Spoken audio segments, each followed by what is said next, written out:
Hola, ¿qué tal? En este vídeo vamos a ver cómo podemos utilizar el temporizador para grabar vídeos y pararlos a la hora que nosotros queramos y sin tener que utilizar este botón de grabar. Por ejemplo, te pongo en situación, si nosotros queremos que nuestro vídeo dure, por ejemplo, 5 segundos, podemos personalizar el temporizador para que el vídeo se pare justo en los 5 segundos. Vamos a ver muy rápidamente cómo se hacemos. Si te fijas, aquí encima, en la parte superior derecha, tenemos un botón. Este botón es el temporizador.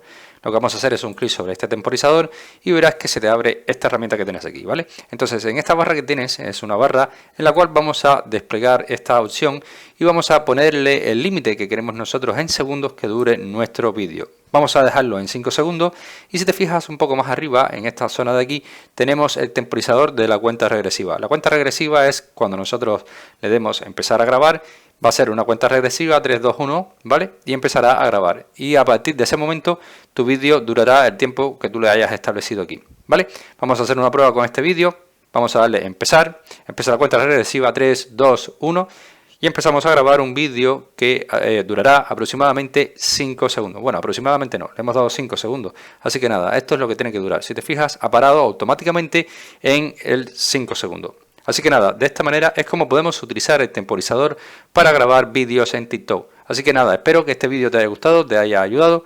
Y si es así, como siempre te digo, te invito a que me dejes tu like, suscríbete a nuestro canal y por supuesto nos vemos en un siguiente vídeo.